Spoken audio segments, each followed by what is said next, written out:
All right, let's bring in meteorologist Kristi Gordon with a look at our weather forecast. Tough luck for Calgary. Yeah, I was just going to say, see, we're not the only ones that have problems in the snow. It happens. Snow is not easy to handle on the roads, and especially if the snowfall amounts are significant in that the crews can't get out there because it's so heavy. Across our region today, we had heavy rain, Sophie. It has been a bit gray, and we have still more rain on the way, but I've got some great news in our long-range forecast that you're going to love. In the meantime, still a chance of showers this evening, but we are getting to the back edge of this system before this next one drives in, and yes, it is going to be wet as we head into tomorrow morning. So the rainfall shifts in by 9 a.m. tomorrow morning. We'll see the more consistent rainfall through the morning hours, and then by the afternoon, it becomes a little bit more spotty. Not a lot of moisture expected for those of you in the interior regions. However, we are still expecting some snow on the mountain passes, and the key here is if you're traveling up to Whistler, there is a chance we could see a bit of freezing drizzle. So you may see a little bit of snow, freezing drizzle, so the roads could be pretty tough. Coquihalla, Allison Pass, and the connector also expecting some snowfall tomorrow. Not a ton, but a little bit of snow. You can anticipate that.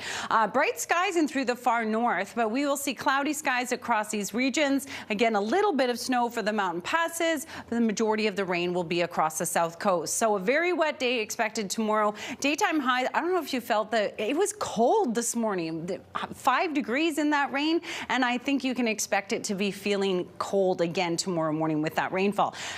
Dry patch on Wednesday, which will be nice. Very wet Thursday, it looks like, through a good part of the day. But this is what I was pointing out or highlighting earlier was Friday and through the weekend, Sophie. The trend looks pretty good. Good timing. Thanks, Kristi.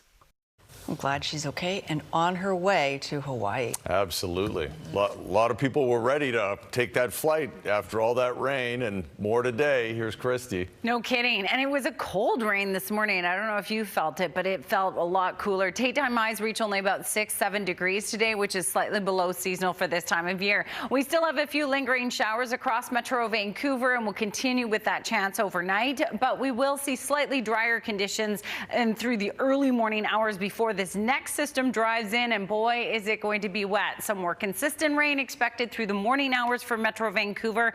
When the kids are heading to school, you can expect rainfall, and certainly across Vancouver Island. And that moisture will shift into the interior region, so we're expecting snow on the mountain passes, including up to Whistler, everyone. More on that in a second, but I wanted to show you the fact that we have just a chance of showers later on. So the more consistent rain is in the morning, and then it becomes spottier in the afternoon. And Wednesday looks like we'll get a little bit of a break in the action before the next system drives in on Thursday. Sea to Sky Highway, though, this is what I wanted to highlight. We do anticipate some snowfall and even freezing drizzle. Temperatures are going to be hovering right around 0 mark, so it could be rather icy on the roads. Coquihalla, Allison Pass, and all the rest anticipating snow. Not a ton, but certainly flakes falling on all of those mountain passes. Brighter skies in through the northeast, but boy, is it going to be cold. Fort Nelson reaching a high of only -12, and we're expecting temperatures to be similar to what we saw today across the south coast. 5 degrees, a chilly 5 degrees in Nanaimo, 7 for us here in Metro Vancouver. And then, as I mentioned, we'll see a bit of a break on Wednesday before the next system moves in on Thursday. But the important part is that it does look like it'll dry out for the weekend. We're still a few days away, so don't get too excited, but that's what the trend is looking like right now. Tonight's Cloverdale Paint weather window is coming to you from Williams Lake, where Jordan captured this beautiful shot. And it's not just the snow on the ground, but there was tons of frost from freezing drizzle. That was from yesterday. So Jordan, thanks for that beautiful shot with the sun peeking out there too. Beautiful blue sky up there. Thank you. Freezing drizzle doesn't sound very... sorry, I meant freezing fog. Freezing drizzle was in Whistler. I meant freezing fog, where it just sort of hangs in the air and then it attaches to the branches. Neither of those things sound particularly fun, but it produces a lovely picture. Beautiful. You know what does sound nice? A Mr. Freezy. Oh, yeah, that's Remember true. those things? Oh, yeah. Except summer. Yeah, except you ever notice when you got to the end of them, they always started making you cough? Yeah, There's because kind of of the a sugar. burn quality in that. Okay. Anyway, who doesn't love a Mr. Freezy? Good reminiscing. I know, I digress. Oh, wow. Wow. Vladimir, Errol, way to go. Yeah. Mark May 10th on your calendar. Yeah. Find Errol. Special day. Okay, let's talk about weather before we go. And sunshine down the road a little bit. Yeah, down the road. We have to just wait a little longer.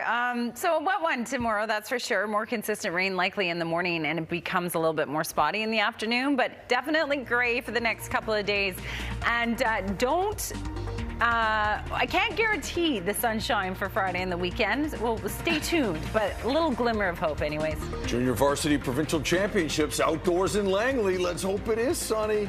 All right, thanks everybody. Have a good night.